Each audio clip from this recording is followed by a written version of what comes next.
манай Дамгын аймгийн Алтан ширээс манай төт баригдаж байгаа газар боловсруулах үйлдвэр бол бүгд найрамдах энтэг улсын засгийн газрын хөнгөлөлтөө зээлээр одоо санхүүжигдэж байгаа. Өөрөөр хэлбэл тус улсын экспорт импортын банкны санхүүжилтээр тийм ээ. За тэгээд зээлийн ерөнхий хилцээрүүд бол батлагдаад ингээд төсөл маань хэрэгжээд одоо талдаа ороод зарим одоо үе шаттайгаар зарим бэлэн болоод ингээд явж байгаа шүү дээ. За энэ болохоор нэг хөрөнгө оруулалтыг шийдэхтэй биш. Манайх гадаад улсаас энэ үйлдвэрийг барихаар одоо энэ төслийг хэрэгжүүлэхдээ зээл авчаад тэгээд түүнийг зарцуулж чадахгүй дааршаад байгаа байхгүй. Одоо өөрөөр хэлбэл улсын төсвийнхаа нэг зардалтаа багыг суулгадаг ч юм уу эсвэл огт суулгадаг ч юм уу те. Яг тэрийн томоохон одоо дид бүтц аж үйлдвэрийн төслүүд чинь сургууль цэцэрлэг энэ улсын төсвөөр хийгдэж байгаа барилга байгууламжууд бол асар их хүртэх зардал өндөртэй. Тэгэхээр зардал дээр их жин дарддаг юм шиг байна. Тэгэхээр ингээд нөгөө төсвийн тухайн хууль мөл одоо хэдэн хувь нь зардлаа хэдэн хувь сэтгүүлэхгүй энэ гэдэг юмнаас нь давж гарч байгаа учраас манай одоо алтан шагаа тэргүүтэй улсын хурлын гишүүд нэг тодорхой 2 3 төсөл дээр энэ юуны зардлыг улсын төсвийн зардлаас гадуур одоо хязгаараас гадна талдал байлгах гэсэн утгатай хууль байхгүй. Гэхдээ сая бол одоо өнгөрсөн оны 12 сарын сүүлээр улсын хурлаар одоо энэ хуулийн хилцэх хэсэг нь шийдэгдсэн. Өнөөдөр төсвийн байнгын хороогоор ороод дахин хойшлууллаа. Энэ бидэрт бол маш одоо хүнд яагаад гэхээр энэ төсөлд чинь асар олон хүн нэг юмнаас шалтгаалж амьдрал нэг шийдвэрээс тийм үү. Энэ гадаадад та бүхэнд би ярьдаг ш 10-11 орон оролцож чинь гадаад олон зуун мянган хүн энэ үйлдвэрийг чинь зураг төсөл дээр ажиллаж чинь үйлдвэрийн тоног төхөөрөмжөнд үйлдвэрлэж байна. Тэгэхээр тэр хүмүүсийн одоо энэ тоног төхөөрөмжийн үйлдвэрлэлт чинь ингээд за материалаа татан аваад үйлдвэрлэлээ эхлэе гэхэд төлбөрийн асуудал яригдж байгаа байхгүй энэ усаж. Ерөнхий гүйцэтгэгч танаа саб вендор буюу нийлүүлэгч тоног төхөөрөмж үйлдвэрлэгчтэй гэрээ байгуулсан байгаа шүү дээ. Тэр улсууд чинь ингээд тоног төхөөрөмж үйлдвэрлэхээ зогсоогоол материал авцсан үйлдвэрлэлээ эхлэхээ болоод яасан шалтгаан нь төлбөрийн асуудал яригдж байгаа байхгүй. Гэрээлэгч маань та нар яг төлбөрлөхгүй та нар мөнгө төлөх байх шин. Ийм хортой байхгүй цаана. Тэгээ үйлдвэрийн бүтээн байгуулалт үйлдвэр хязгаар ашиглалтанд орохыг асуугаад байдаг. Иймэрхүү энэ одоо энэ шийдвэрүүд тийм үү? Иймнээс бол асар их болж хаашиж байгаа. Яг энэ ганцхан Монголд ч биш тийм үү? Гэхдээ ямар ч байсан бид нар нэгэнт одоо үйлдвэрт маань толгомдоод байгаа маш том асуудал одоо байхгүй болсон тийм үү? Байхгүй шүү дээ санхүүжилт бай. Дээрээс нь энэ авсан зээлээ зориултаар зарцуулж чадахгүй энэ газрын боловсруулах үйлдвэрийн төслийг ингээд одоо удаашруулж ийн гэдэг шүүмжил бол энтхийн засгийн газрын зүгээс өндөө ярьж байгаа саяч гишүүд ярьж байна. Одоо энэ энтхийн элчин сайд бүх төвшөнд уулзалт хийж энэ асуудлыг ярьж явж байгаа. Тэгээ удахгүй одоо нэг шийдэх байх. Бид нар энэс болоод ерөнхийдөө бас нэг хүн та үүргээ биелүүлээгүй бол тийм үү бид нар ч биелүүлэхгүй гэдэг ийм хандлага гарна шүү дээ. Тиймэрхүү байдалтай яг сангийн яамдагт ямар ч гэсэн энэ төлбөрүүдийг өөрсдөө дотооддоо зохицуул тэгээд ингээд төлөөдөл байгаа. Гэхдээ энэ бол одоо энэ төвсөлтөд устдал ингээд шийдэхгүй болохгүй. Яг одоогийн байдлаар Эксэн банкнаас авсан гэрчлийн төгрөгний одоо мөнгө одоо зарцуулж чадахгүй гацчихад байна гэсэн үг. Одоо шүү дээ би зөв доллар ярьчих заа. Манайх чи 1,658 гэсэн нэг тоо байгаа ш тийм үү? Магадлалшгүй ажлын зор одоо оруулах юм бол 1,689.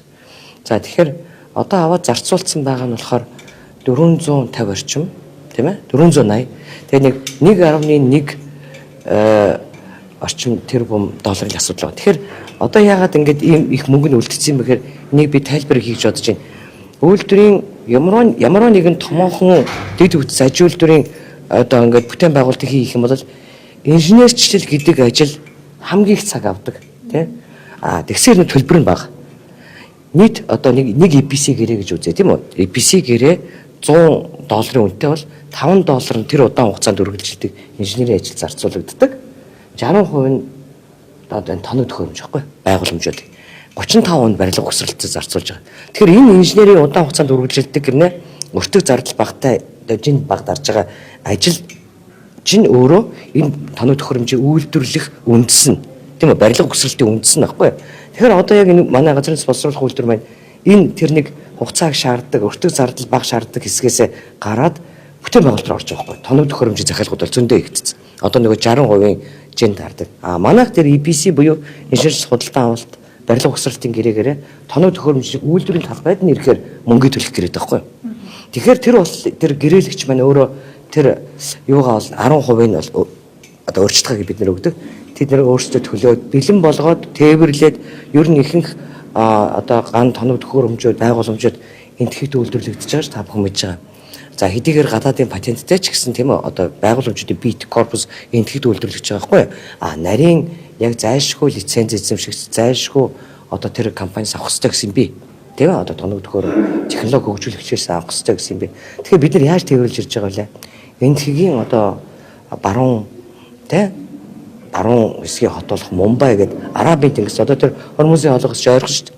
Тэрнээс одоо гараад ингээд энтхийн одоо хойгдынхаа урдуур гараад энтхийн далаагаар гараад ингээд Сингапур Малайз гэж явж байгаа өмнөдгтэн тэнгис орж иж байгаа. Тэгэхээр бид нэр энэ үйлдвэр бол бас амаргүй одоо ажил хийгдэж байгаа хгүй амаргүй ажил. Одоо 2027 онд ашиглалтанд оруулах ер нь бол төлөвлөгөөтэй байж байгаа. Гэтэл дээрэс нь манай улс одоо Оросын холбооны улстай бас нэг гэрээний асуудал яригадад явж байгаа. Онгоцны түвшийг худалдаж авах бүр 15 жилээр.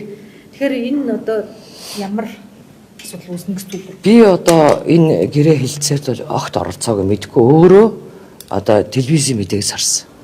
Өчигдөр 15 жилийн хугацаагаар онгоцны түвш авна гэдэг. Гэхдээ эрхвш одоо энэ үйлдвэр чинь 28 оноос онгоцны түвшээс үйлдвэрлэж эхэлнэ. Манай үйлдвэрээс бол маш одоо өндөр зэрэглэлийн чанартай олон одоо улсын онгоцны түвшний шаардлагыг хангасан Jet A1 гэдэг түвш бол гарна 80,000 тонн. Бид нар одоо нэг үйлдвэрийн концепцийг 2018-9 оноос хойш хийж байхдаа 2026-7 онд ойролцоогоор Монголын одоо онгоцны түвшний хэрэглээнийг 80,000 болох болов 80,000 тонн гэж бодож тооцоос ер нь тэр хавцал юм билээ. Өнөөдөр 80,000 орчим юм билээ шүү дээ. За тэгээ яг хөө мэдээж түвшний бас юу гэдгийг хэрэглээ бол арай бага. Ер нь нийтдээ манай үйлдвэрлэх түвш шатхууны чинь одоо моторын хэрэглээ нь багасан шүү дээ. Өндөр чанарын. Та нар мэддэг хүмүүс ярьдаг шүү дээ. Тийм үү одоо Орос очоод баг моторын зарцуулалт бага байна гэрлээ. Тэр шиг тийм өндөр чанарын түвш гарах байхгүй. За ингэхээр ерөнхийдөө дүүж байгаа. Би бол одоо яг хөө манайх энэ ер нь агаарын түвшийг стратегийн бүтээгдэхүүн гэж нэрлсэн байдгийн байлээ. Аль нэг хуулийг би харж байсан.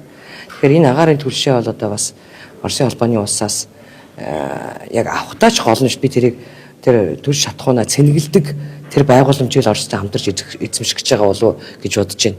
Гэхдээ үйлдвэр ашиглалтанд ороход өөрийнхөө үйлдвэрээс шатхуунаа авна гэдэг заалт бол зайлшгүй орох шаардлагатай байна. Өөртөө үйлдвэрлэж гаднаас Арай тэхгүй л би тэхгүй байх гэж бодож байна. Гэтэ ийм хуулийн зохицуулалт юм одоо ер нь суулгаж өгсөн юм байгаа юм. Би харин тэрийг мэдэхгүй би оролцоог нэг одоо манай уул уурхай ажилтны эрдэс баялын яам одоо оруулсан хийж байгаа хэлцээр шүү дээ. Тэгэхээр би бол өөрөө оролцоог манай компанид ямар ч хамаагүй. Зүгээр би тэр манай үйлдвэр хэрвээ онгоцны түвш үйлдвэрлээд эхлэвэл үйлдвэрээс авнаа тэр байгууламж. Тэгээ энэ компани юм хамтарсан компани юм билээ шүү дээ. Гэтэл оруулж байгаа болов гэж бодож байгаа шүү дээ.